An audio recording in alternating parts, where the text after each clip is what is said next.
Assalamualaikum warahmatullahi wabarakatuh. Kembali lagi bersama saya Prasetya Aditya dan rekan saya Alika Nugraha yang selama 30 menit ke depan akan menemani Anda dengan cerita-cerita mistis di sepak bola. Benar juga. Saya kaget barusan cerita mistis di sepak bola. Setelah menonton kami, malam Anda akan terusik. Wah, hanya di Keeng. Bukan. Beda. Itu Iya. itu di channel kita juga, tapi bukan yang itu. Bukan ini ya, bukan. Ini kan kita settingannya gini ya, kayak gelap. Ya gelap kayak di Keeng ya biasanya ya.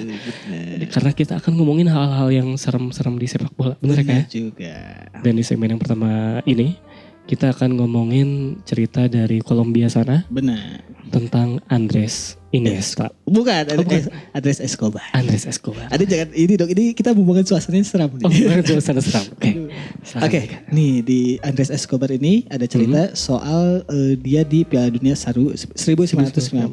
Amerika Serikat ya. Betul. Ini tuh dimulai dari Pele yang bikin prediksi mengejutkan. Dia tuh memprediksi kalau Kolombia bisa masuk ke babak semifinal Piala Dunia. Benar. Jadi ini tuh memang mengejutkan juga Kak prediksinya Pele. Karena Kolombia ini tuh bukan negara yang secara prestasi gede gitu ya. Beda kayak sekarang lah, udah ada pemain-pemain bintang. Benar, beda kayak sekarang. Tapi masih masuk akal. Karena penampilan Kolombia di babak kualifikasi itu Kak mengesankan banget. Bahkan di pertandingan terakhir nih, pertandingan yang sangat menentukan melawan Argentina di Buenos Aires, mereka menang 5-0 Kak. Bayangkan. Itu gara-gara Messi nggak main. belum ada, tapi udah lahir belum ada. Udah kecil. Nah, akan tetapi penampilan Kolombia itu tidak berlanjut di Piala Dunia 1994. Justru tidak berlanjut di Piala Dunia. Mereka kalah 1-3 dari Rumania di pertandingan pertama. Setelah itu kalah 1-2 dari Amerika Serikat. Dari tuan rumah ya. Dan walaupun akhirnya menang 2-0 atas Swiss di pertandingan terakhir. Tapi udah nggak penting ya pertandingannya benar. Nah, salah satu pertandingan yang disorot ini adalah laga menghadapi Amerika Serikatnya ini Kak. Jadi Kolombia ini bisa saja meraih hasil yang lebih baik. Andai kapten mereka nih Andres Escobar ini tidak mencetak gol bunuh diri. Dan kekalahan atas Amerika Serikat tersebut memastikan langkah Kolombia terhenti lebih cepat di Piala Dunia Kak. Iya. Nah, si Andres Escobar ini sebenarnya adalah sosok yang disukai oleh banyak orang. Iya, ia mendapat julukan I Caballero del Football. Atau The Gentleman of Football. Kayak Pak Jokowi ya, disukai banyak orang. Iya, gentleman. Saya gak ikutan kalau Pak Jokowi. Pak Jokowi 3 periode, saya siap. Kalau kata Big Data ya, kata Pak Luhut, katanya masyarakat menginginkan 3 periode. Saya sih enggak. Masyarakat mana dulu sih. Nah, balik ke Escobar nih. Si Escobar ini adalah sebenarnya pribadi yang pendiam, disiplin dan merupakan pemimpin yang disukai dalam generasi emas Kolombia waktu itu. Jadi emang disukai lah itu. Betul, sosok yang disukai. Nah, kita bakal ngebahas dulu soal tingkat kriminalitas di Kolombianya saat itu Kak. Jadi di era itu tuh tinggi banget. Meskipun pemerintah Kolombia berhasil menekan bunuh diri, tapi perang sipil tuh masih terjadi gitu. Jadi antar orang gitu. Kenapa terjadi? Karena Kolombia merupakan produsen kokain terbesar di dunia. Jadi Coca-Cola tuh dari ini barang ilegal, narkoba ya kokain. Dan para gembong narkobanya tuh Kak dia masuk ke dalam daftar orang-orang terkaya di dunia Kak. Saking besarnya. Nah, si kondisi Kolombia jelang Piala Dunia sebenarnya tuh tengah goyah nih walaupun negaranya masuk gitu. Soalnya raja narkoba mereka Pablo Escobar, Escobar yang berbeda ya. Meninggal. Jadi ini tuh menjadi pukulan telak buat stabilitas kehidupan di Kolombia. Kenapa tuh Kak? Kenapa Kak? Soalnya ya itu tadi barang ilegal atau kokain itu jadi bagian dari masyarakat. Jadi ketika ada tokoh di bidang itu yang meninggal itu menggoyahkan si stabilitas keuangan mereka juga. Ya, benar-benar. Nah, si Pablo ini sebenarnya punya aturan ketat nih soal bagaimana bisnis kriminal dia dijalankan.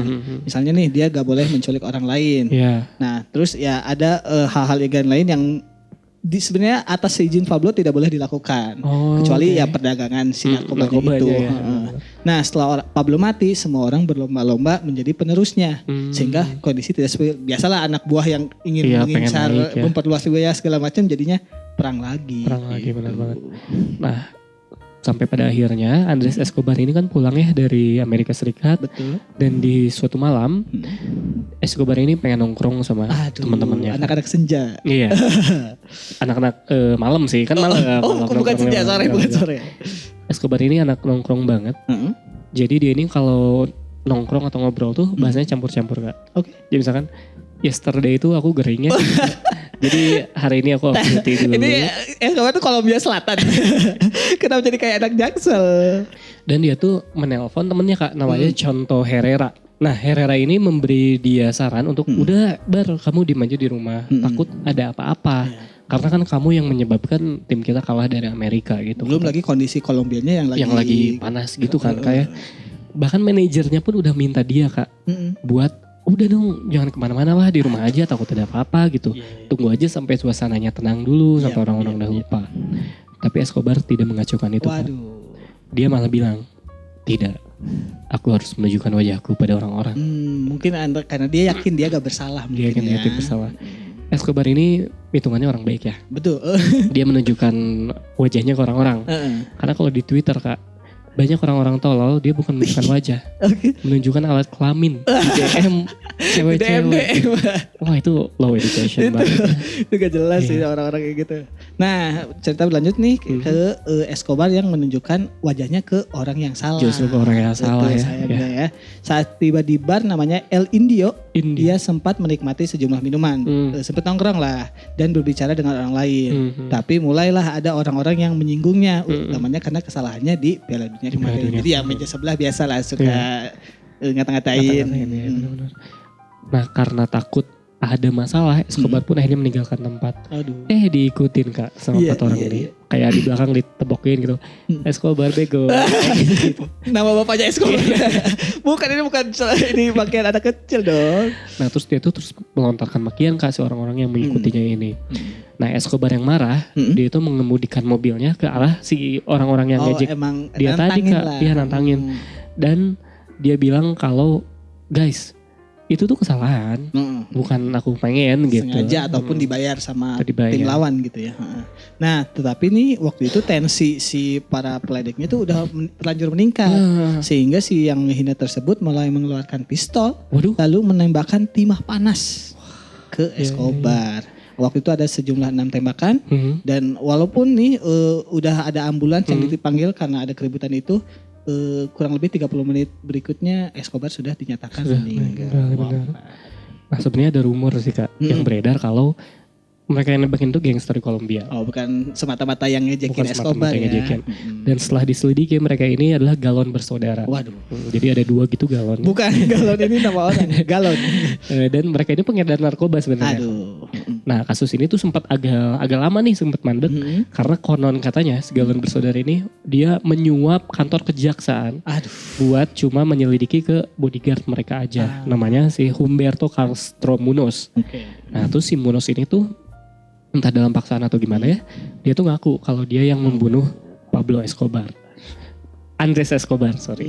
Nah dia pun dihukum 43 tahun penjara. Meski kemudian didiskon hanya 11 tahun penjara karena berkelakuan baik. Ini diskonnya lebih gede dari diskon Shopee ya. Ini kayak cerita di Wakanda ya. Sementara majikannya si Munoz, si galon bersaudara itu dianggap tidak bersalah. Nah sebenarnya nih abis kejadian ini ada cerita yang agak ironis nih. Karena Escobar menulis surat untuk masyarakat Kolombia. Yang marah atas kegagalan dia di Piala Dunia sebelumnya. Tulisannya tuh sebenarnya indah banget nih.